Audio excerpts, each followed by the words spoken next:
to episode 210 of the Various and Sundry podcast. I'm your host, Matt Harmon, joined live from the Vault Studio on the beautiful campus of Grace College and Theological Seminary by my good friend, my colleague, my co-host, and the man who is bracing for snow later this week, John Scott Slate. Later this week, by the time this podcast drops, I think we'll have a good bit of snow. Is it supposed to start that soon? I think Tuesday, like 5 to 7 a.m. Okay. is when it's supposed to really come down. Yeah, but you realize the podcast drops at 1 o'clock. Yeah. Okay. Yeah, so by the time this podcast drops, we will have had snow. Okay. But it may melt away by then. I think it's supposed to rain also. Yeah, I am by nature a non-hype person on the snow. You're a meteorologist truther, huh? Yeah. I see the projections of 3 to 6. Okay, so we're getting like an inch. Yeah. And especially as the projections go higher, oh gosh, 8 to 12. So you're talking 4. Yeah. Yeah. It's always – and the ranges get bigger the higher you go. Yes. We get anywhere from like 6 to 24 inches. Right. That's 6 inches or 2 feet. That's a big difference. Those are significant differences. Yes. Are you eager to get your little electrical snowblower out? And I don't know if for this one I'll do it because on Tuesday it's supposed to rain as well, and that might just wash it all away. Let's hope. But I am more interested. Like I think Friday and Saturday we're supposed to get some good snow also. Okay. All right. So we need to keep an eye out. Okay. Yes. Well, if you'd like to get in touch with the show and talk meteorology with John, you can find us on Twitter at VNSPod. You can email the show, variousandsundrypodcast@gmail.com. We're on Facebook and on YouTube, and we would love for you to leave a 5-star rating and a review. Before we get into sports, I think we have to circle back to last week's topic. Oh, yeah. I kind of forgot about last week's topic. Yeah. What did we talk about? We talked about Harvard. Yeah, and we kind of joked in there that by the time this drops, even though we were recording on Tuesday morning, Yes. that the president of Harvard would resign Yes. by the time our podcast dropped. Yes. And I think that happened. I think we were within 45 minutes. The ep dropped at 1. I think she resigned about 1:45. That's incredible. The influence of our listeners. There's a lot of power that comes with these microphones, and we have to be careful about how we use that. The whole with great power comes great responsibility shtick. Yeah, Spider-Man. Yeah. But it's pretty wild that she resigned within minutes of our podcast dropping. Yeah. I mean, draw your own conclusions about causation and correlation. But as we correctly predicted, she resigned from being president, but kept her faculty role. And her faculty salary was released also. Did you see that? Did you see what she makes as a faculty salary? $900,000. Yeah, I think it was like $850. But yes, yes, too much money. And apparently, her and the board came to this conclusion when she was on holiday in Rome. Yeah. Rome. I mean, look, John, she's being persecuted. She's got it very rough. I think we just need to, I'd love to have it that rough. We need to empathize with the incredible, unbelievable suffering this woman is enduring with that $900,000 salary. Oh, goodness. $900,000. It's tough. That's a good salary. That's a very good salary. And ironically, again, if any of her students did the kind of plagiarism that she has been clearly demonstrated to have done, they would at least fail a course, if not be expelled from Harvard kind of thing. So, I mean, how does she – She didn't apologize for it either. Correct. Yeah. Yeah, there was no – I'm sorry, I made mistakes. And it was – nope, those awful right-wing fanatics are out to destroy me. And Yeah. So anyway, our intention is not to fire anybody this week, correct? I hope not. But that's a good transition point to sports because it is Black Monday. Yeah, as in we the record, NFL. it is Black Monday. Yes. So a few coaches have already lost their jobs, right? The Falcons coach, it's Arthur Smith, I think. He's the owner. Okay. I think didn't the Falcons fire their coach? I thought they did. I could be mistaken. I know the Commanders did. Yes. And there's a good bit of buzz that Belichick might be out in New England. Mm-hmm. Yeah. Nothing as of yet. So as of 1:20 on Monday afternoon. But yeah, there's talk of him landing somewhere else. Yeah. And continuing to coach football, which is just wild. Yeah. I mean, though again, I forget what the exact numbers were, but somebody pointed out, here's his record without Brady. Yeah. Here's his record with Brady. I mean, obviously with Brady, he was unreal. But in any case, let's go ahead and talk NFL football. Do you want to give a postmortem on the Jets season? Yeah, it's a hard season to judge. Clearly, the offensive line is not what it should have been. Mm-hmm. Aaron Rodgers getting hurt obviously derailed the season entirely. But it's hard for me to go like, okay, we finished the season 7-10. Yeah. Insert Rodgers into that. Does he get 4 more wins for us? 5? Yeah, I don't know. It's just hard to say. I mean, that offensive line was bad, Mm-hmm. but Rodgers is very, very good. I just don't know what that ultimately looks like. But ultimately, isn't that the expectation that they're going to keep everybody and run it back? That's maybe try to upgrade the offensive line. Yep. They're talking about upgrading the offensive line and maybe drafting some offensive linemen and maybe another offensive weapon. So they really only have Breece Hall and Garrett Wilson on the offense, who are really big playmakers. Yeah, and they have the 10th? No. What pick do they have? 10th? Okay. They might be able to get a wide receiver at that spot. They're not going to get Marvin Harrison at 10. No. But Rome Odunze, I think, is the kid from Washington. Okay. I think he's really good. So who knows? Any interest in trading for Justin Fields as a backup to then turn the keys over to him? Because you're really only going to get what? 1 to 2. 1 to 2 years out of Rodgers. 1 to 2 more years out of Rodgers. Yeah. Yes, depends on the asking price. Mm-hmm. My sense is that the Bears want a lot. Yeah. And I don't know that we're willing to give that. Yeah. I don't know that I would be willing to give that. I don't want to speak for Jets management. But, I would have interest in that. I think Justin Fields is a good quarterback, and if he had a decent offensive line and some playmakers around him, he'd be pretty good. And coaches who understood how to use him. Mm-hmm. Yeah. So it'll be interesting. I don't know if that would change that much with the Jets. But. Well, I think it'll be interesting to see what Chicago does. Mm-hmm. They finished 7-10. Same record as the Jets. And they have the number 1 pick. And the number 5, 6?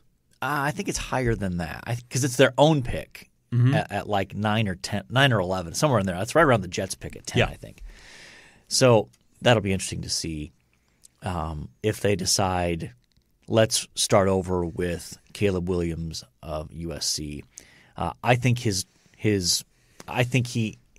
prospects are a little overinflated. Caleb Williams, I don't think he's as good as people. At least some are saying. By virtue of playing at USC. I mean, that's part of it. I just – and maybe this is just – there's a phrase that's being used that it's overused now. Generational talent. Do you understand that by the nature of that term, it's sort of this kind of talent comes along once a generation kind of thing? Like that's the meaning of the phrase generational talent. Yeah. there sure seem to be a lot of generational talents around these days in the college ranks. So who would you name? Who would you give the label to? Generational talent. In part, it's hard to give out that until 5 years after the draft. Yeah. Until they've had a career. Peyton Manning, generational talent? Sure. Yeah, that's probably fair. Pat Mahomes? I don't know. I have a hard time separating out my feelings about Pat Mahomes to give an honest assessment of him. I've grown weary of the media love for Patrick Mahomes. Like, he does anything, and it's like, oh my gosh, who else can do that? Well, probably about 32 other guys in the league can do that. Yeah. Tom Brady, generational talent? I don't think so. Like, it seems crazy to say that I don't think Tom Brady was I think there were other more talented quarterbacks than him that come to mind before him. I just think between his mind and his coaching, he became the most successful quarterback in NFL history. Aaron Rodgers, generational talent? Again, I'm trying to keep that term very narrow. I'm just trying to name some big time quarterbacks over the last 10, 12 years. Right. Again, I think like somebody who is even separates themselves from the best of the best kind of thing. Mm-hmm. That's what I'm kind of thinking of there in terms of that. But okay, NFL playoffs. Okay. So the matchups are set. The 1 seeds in the in both conferences, AFC the Ravens, which I think is a little bit of a surprise, and the NFC 1 seed is the 49ers. They get the weekend off. Yep. So Saturday you've got Browns and Texans, 4 versus 5. Even though, and this is one of the flaws with the NFL playoffs. Maybe it's not for this game. It's in the NFC. That's what I'm thinking of. That divisional winners automatically get a higher seed than wild card berths, even if the wild card team has a better record. Mm-hmm. I don't like that. In any case, Texans and Browns. Shout out to C.J. Stroud.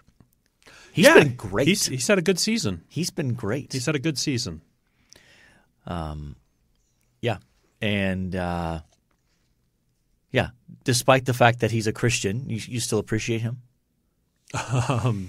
Do I dislike people because they're Christians? You tend to dislike Christian athletes.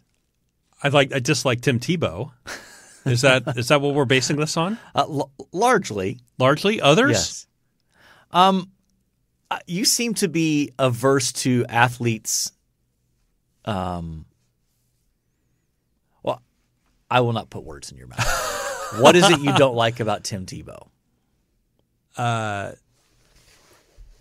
Tim Tebow has built up an enterprise around his faith, and that bothers me. Okay. And built up, and I think he's genuine about his desire to do good in the world, but he's built up revenue streams around him being a conservative Christian athlete. Okay. A lot of revenue streams, and that's bothersome to me. Okay. But I didn't know that about CJ. He is an outspoken Christian. Oh. Mm-hmm. Like evangelical Christian or yes. Okay. Anyway, he's had a great season. That team was what? 3-14 last year? Bad. Yes, very bad. I mean, they have the number 1 pick or number 2 pick. Mm-hmm. And they are 9-8. Is that how they got in? I believe so. Yeah. Yeah. He has turned that thing around. Hard to know what to make of the Browns. They have a great defense, but they do have the spring chicken Joe Flacco playing quarterback for them. Yeah, and he's had a great time there. Joe Flacco, who I believe was earlier this week or maybe it was last week, said, I wanted to play for the Jets this year when Aaron Rodgers went down. Yep. And the Jets had no interest in me. Mm-hmm. Because we had him the year before. Okay. Yeah. One of several mistakes. Now, I also think the Browns have a better offensive line and would have has given him the opportunity that I don't think the Jets would. I don't think he would have had the success with the Jets personally. Dolphins and Chiefs on Saturday night on Peacock, by the way. So if you don't have a Peacock subscription, you're going to have to pony up $4, $5, whatever it costs. I think it's like that, yeah. And then Sunday, you've got Steelers at Bills. The Bills turned it around, won their last 5 out of 6, I think, or last 5 maybe to get into the playoffs. I think that's I think that's a good game. I would.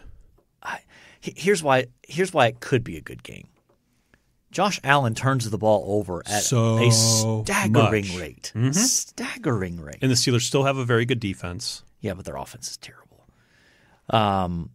Packers against Cowboys.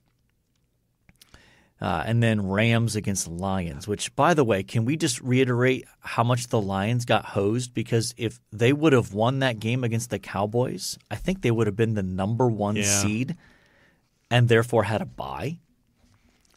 But anyway, you've got Rams at the Lions. Those two teams traded quarterbacks like 3 years ago. Yes. So now you have Matthew Stafford for the Rams going back to Detroit where he played for the first 8-10 years of his career, whatever it was. Feels like forever he was there. And then Monday night you've got Eagles at Buccaneers. And that could be a good game. Could be. The Eagles are a little free Jekyll falling. Hyde. Yeah. So anyway, it's a good weekend of football. Yes. Wildcard weekend is a good weekend. This past weekend with the Bills was fascinating to watch play out because it was like, well, the Bills could either be the 2 seed or out of the playoffs entirely. Yeah, which that AFC is jumbled. Yeah, which is one of the reasons I love the NFL. What a fantastic high stakes weekend. Yeah, for sure. Okay. I think before the year, my Super Bowl pick was 49ers and Bills. I can't remember who you went. I have no recollection of who I went with. Okay. I think you went with other teams just to be contrarian or just to be different. Contrarian's the wrong word. Different. To have some parity in the pod. Sure. I have no confidence in the Bills. They could get hot and win it all. They really could. Or they could get beat by the Steelers in the first round. I think we are contractually obligated to mention that the college football national title game is tonight as we record. By the time you listen to this, it'll already be decided. And we'll see if we're living in a world where the team up north wins a national championship that'll be vacated in 2 years. We'll see. But rooting for the Huskies for sure. Oh, yeah. All right, John. You ready to move on? Sure. All right. Today we're going to step in it. We're going to step on some toes at least. Today we're talking about why churches should not cancel services around the holidays. Yep. John, what has prompted this discussion? Well, I mean, we did just get it seems like a regular occurrence each year this conversation comes up is the Sunday after Christmas. Or in this case, the Sunday before. Both, typically, at times. Right? Really? Yeah. The Sunday before Christmas gets canceled? Well, or Sunday, if Christmas is on a Sunday. Some churches will cancel. On Christmas morning. Day. Yeah. That happened. Was that last year that happened? Yes, I think that's right. But this year it was the week after, which I think traditionally is Youth Pastor Appreciation Day for the most part, where youth pastors from around the country get a hold of the pulpit the Sunday after Christmas. Also one of the least attended Sundays of the year, right up there with Father's Day. Father's Day is up there? Father's Day is up there, yeah. Is that because people are out doing things with Dad? Or I did not know this. I always remember like when I was an intern at a church, every summer we would talk about Sundays where families don't show up. They always show up on Mother's Day. They don't show up on Father's Day. Interesting. Mom wants to be in church. Dad doesn't was sort of the That's probably at least partially true, though, and this is definitely a sidebar here. I think part of that is because the stereotypical sermons for those days are very different. Yeah. Mother's Day is, oh my gosh, moms are amazing. Here's a flower. The world revolves around moms. Father's Day is, get your act together, men. So, if that's the case, then you can understand maybe why Dad doesn't want to go to church on Sunday. Anyway. Sure. Anyway. But a trend, probably over the last 10 years has this happened more and more, Sure. where churches have said, because we've just gotten through a busy season, the fall, Christmas Eve, Christmas, we're going to not have services between Christmas and New Year's, basically. Mm-hmm. Yes. And they've sort of given we're going to give everybody a break. We're going to give our volunteers a break. Those sorts of things. Now, big picture, that's what prompted this conversation. Yeah. Do you want me to do the little picture as well? Sure. Why not? The smaller picture is our beloved and well-loved by this podcast pastor of ours. Yeah. Posted on Facebook, churches should not cancel services. It was literally that simple, like one sentence.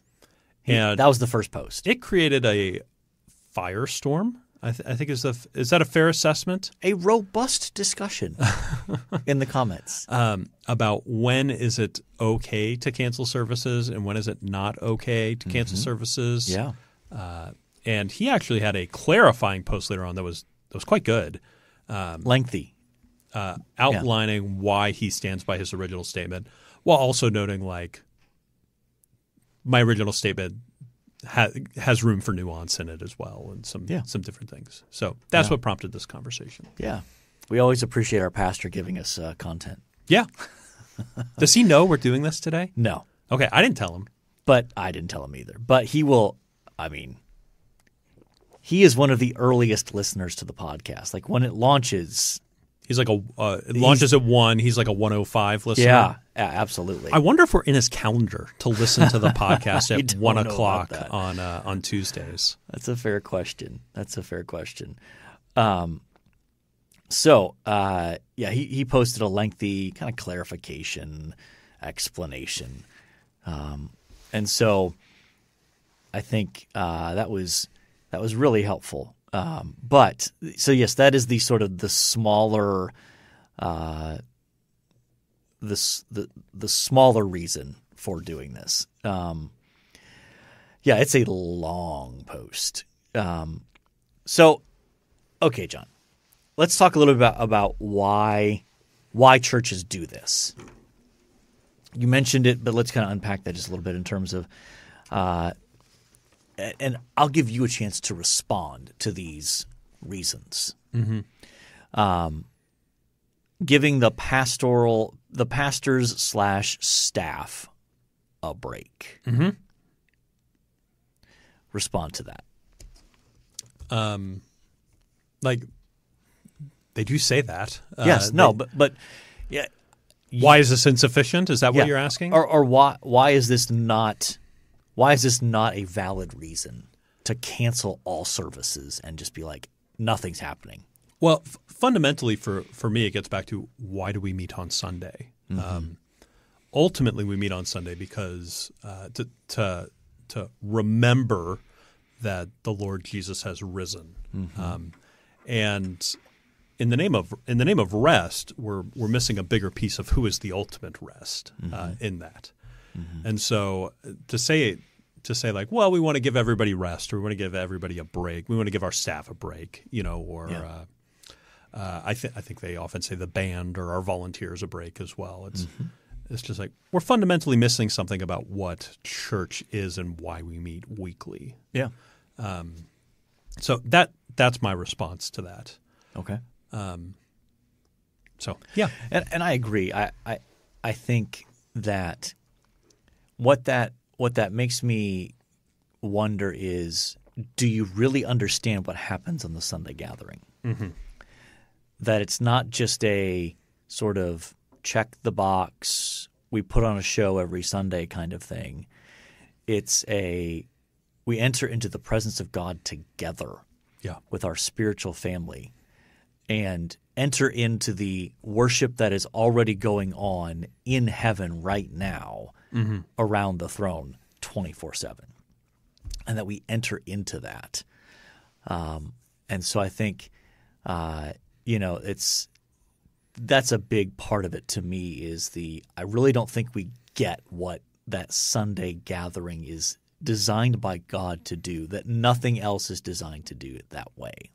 Like you can sing songs in the privacy of your own home. You can do that. You can read the Bible in the privacy of your own home. You can watch an online sermon. Yeah. All those things you can do on your own by yourself. But that's not corporate worship. There is a dynamic that happens when your own spiritual family gathers together to sing, to pray, to converse, to hear God's word preached, to give, to celebrate the Lord's table, all those sorts of things that cannot be replicated by yourself. And it's so vital to the life of the Christian that it just makes me wonder if you're like, oh, well, we can, we don't need to meet for a week. I just wonder, do you not get what this is designed to do? But I do want to respond to the sort of the pragmatic level of things. Now, I think we're talking much more about the large church approach here, not the we're a small church of 25 people, which is basically like 4 families, and 3 of them are going out of town for the holidays and won't be around. Sure. Okay, that's a little different discussion than the big church that's got 3 services and all of the apparatus.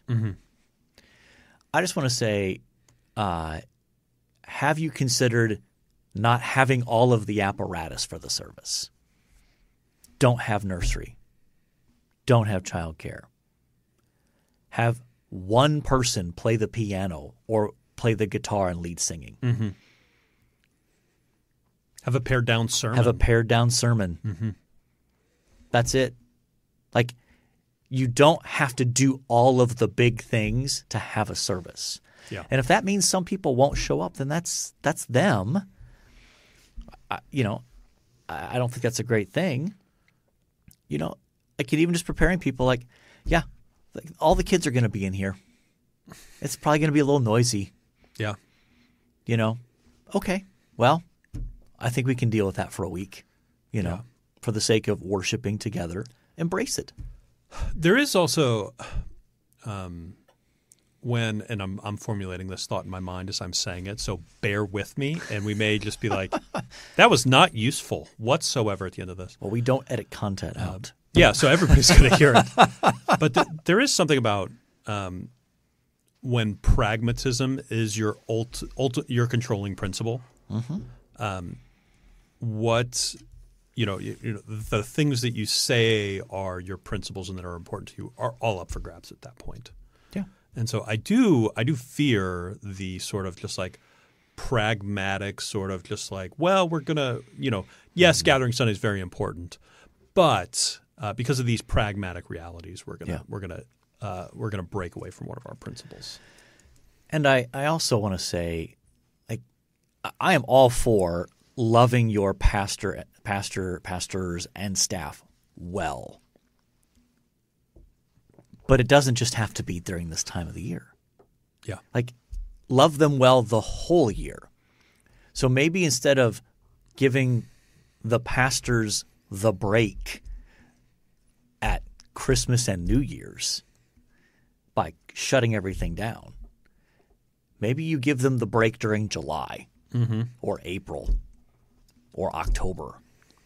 And a lot of the points that we'll make are in our pastor's actual Facebook post. It's very thorough. Yeah. Here's one point he didn't make, and I don't think he can. I don't think he can make this because it comes across as too self-serving. So I think it's one of those things where a pastor probably can't say this because it comes across as too self-serving. Okay. It's kind of what you signed up for. Yeah. And I don't say that lightly, but if you're a cop, if you're a firefighter, if you're a nurse, you end up working holidays. Mm-hmm. You'll have some shifts where you work on Thanksgiving Day or Christmas Day or Christmas Eve or inconvenient times. That's just the nature of those kinds of jobs. Can I humbly submit that perhaps part of the nature of being a pastor is that you can't get away for Christmas oftentimes? Yeah. I don't mean that. I'm not trying to sound insensitive or just matter of fact about it, but it's we accept that principle in so many other fields of work. Yeah. That there are just things that come with the job, and some jobs mean you don't get certain days off. I think that's kind of true with pastors. We should expect pastors to probably be around and working during Christmas. Yeah. And this is why a number of them take off Fridays or Mondays. Yeah. And have those days off. And I get that can create complications with celebrating Christmas with family and that sort of stuff. I get that. Oh, yeah, absolutely. But so can being a cop or a doctor or a nurse or a firefighter, other professions that, sometimes they don't get to celebrate Christmas with their family because they have to work a shift that day. Yeah.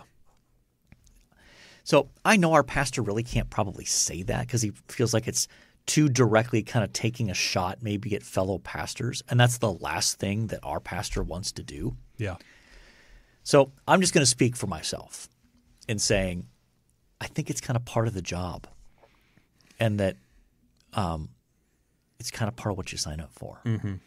And that there are other ways to love your pastors and your staff well by giving them breaks during the year rather than being like, we're going to work them like dogs the whole year. Yeah. And then nothing happens on the Sunday of New Year's. Yeah. Yeah. I think there's better ways. Yeah. Okay. Other thoughts on why churches should not cancel services like this. Again, we can all make the caveat. Of course, there's a place for canceling a service if the weather is, awful and yeah, that's a safety concern. Mm-hmm. That's a legitimate. We don't want people driving on the road. Physical safety. Physical safety. Yep. Yeah, that makes sense. But that's not what we're talking about here. Other things that come to mind when you think about why churches should not cancel service around that. Well, I know one thing that came up that I at least saw on Twitter a little bit is that a number of churches were canceling with the explicit, "Hey, this is a great time for you to spend with your biological family." Yeah, this forego the church family, but spend time with your biological family and have a private devotion or things like that. And it does seem like there's a potential danger in overvaluing the biological family versus the spiritual family. Absolutely. Yeah, absolutely. I think. Did you see that one on Twitter as well out there? Yeah, and I think our pastor makes that point as well in his post. That's not an automatic sort of like you're definitely doing this if you do this, but it is a concern to be sensitive to of undervaluing spiritual family and overvaluing biological family. And I also want to say, why does it have to be an either or in these circumstances? Yeah. Oftentimes it does not need to be. Just go to church. Yeah. I don't know why it has to be an either or in about probably 90% of the circumstances. Yeah, I just don't think that's I think it's a false dichotomy oftentimes. Mm-hmm. But I mean, I remember so Christmas was on a Sunday last year. Well, 2022. Yeah. And we were out in Omaha with Kate's family, and we went. It was actually nice. Like, went to church in the morning, came back, had a meal, opened gifts. Like, it stretched out the whole day.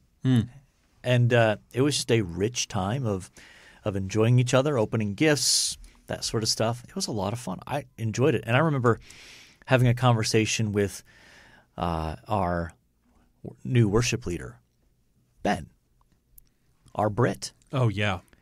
He's like, my goodness, in England, we do like we like 2 services on Christmas Eve and then like Christmas morning. Like everybody goes to church on Christmas morning. Like it's just like he was dumbfounded by this very American, like, what do you mean you don't go to church? Like we go to church on Christmas morning even if it's on a Tuesday kind of thing. Like they have special services on Christmas Day, even if it's not on a Sunday.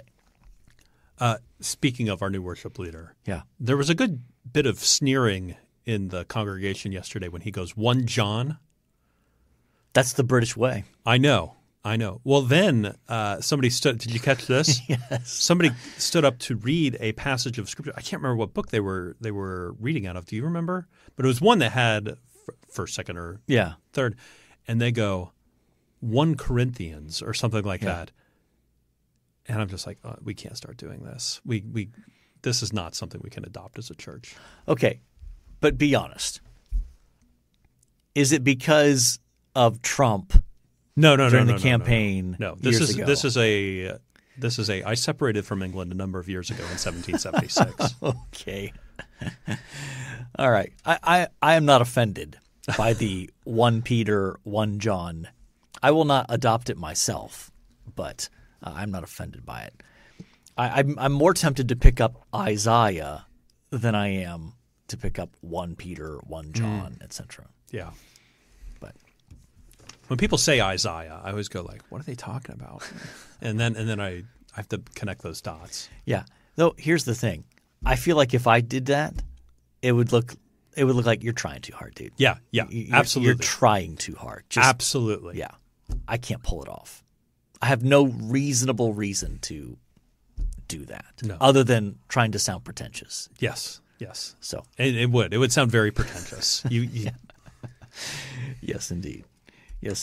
All right. Anything else you want to add? I don't think so. I'm sure Ben will appreciate the shout out there. So, all right. Time now for This Day in Sports History. Okay. This Day in Sports History, January 9th. We're in 2024 here. Yep. I'm trying to get used to saying that. 1958 in college basketball, Oscar Robertson of Cincinnati outscores Seton Hall by himself, 56-54. That's impressive. I assume they won that game by more than 2. Yes. Yeah. 1972, led by future Lakers star Kareem Abdul-Jabbar, Milwaukee Bucks beat the Lakers 120-104. Ending LA's consecutive win streak at 33, the longest winning streak in Major League sports history. Yeah, so Kareem was with the Bucks before that, before he was the Lakers. Yep. 1977, Super Bowl 11 at the Rose Bowl in Pasadena, California. Oakland Raiders beat the Minnesota Vikings 32-14. MVP Fred Biltenikoff. How'd I do? That's way off. That's not even close. Bolitnikov, a wide receiver for the Oakland Raiders, not the LA Raiders, not the Las Vegas Raiders. Correct. The Oakland. Yes, and now the award for the best receiver in college football every year is the Bolitnikov Award, named after this man. Ah, wonderful. 1991 baseball. Good to see that word. Officially bans Pete Rose from being elected to the Hall of Fame for betting on baseball. Pete Rose ever get in the Hall of Fame, you think? Man, I don't know. After he's dead. Yeah, that's my theory. I think he's got a shot. Mm-hmm. But it all gets back to, I think you have to be consistent with what you're doing with the Hall of Fame. I'm for putting guys like that in there and just putting explanations on the plaques. Like, go ahead, put Barry Bonds in there. And then a paragraph on the plaque. Like, he was alleged to have used this. He played during the steroid era. Whatever you want to put in there. I'm fine with that. Have you ever been to Cooperstown, by the way? No. We should do a pod from Cooperstown. That would require us going. I know. That's a long drive. Well, surely, we got some people in upstate New York that we know. It's still a long drive to get there, or a flight. Yeah, but Cooperstown would, I don't know, I've never been, but it feels like that would be a good time. I've been to the Basketball Hall of Fame in wherever that is in Massachusetts, Springfield, Massachusetts. Have you done the Football Hall of Fame? Surprisingly, I have not. Canton, Ohio. Even though it's in Ohio. I've been a couple of times. Yeah. Not since high school, but it's nice. It's a good time. Where was I? 1998? Oh, boy. Anatoly Karpov defeats Viswanathan Anand to retain his chess title. Epic match. Yeah, you when you know how to pronounce the names, you always correct. But when you don't, you just sort of let it float out there. I think you're pretty much on target there. Anatoly Karpov and Viswanathan Anand. Man. And last, but certainly not least, 2023 College Football National Championship at SoFi Stadium in California. Number 1 Georgia beats TCU by the very close game of 65-7. Yes, it was a thumping. 58-point victory is the most lopsided championship game in history. Mm-hmm. Wow. Yes. In history. Yes, I do not expect that to be the case tonight. I don't think the margin will be 58 points either way. Yes. Okay. Who do you like out of that? Oh, my goodness.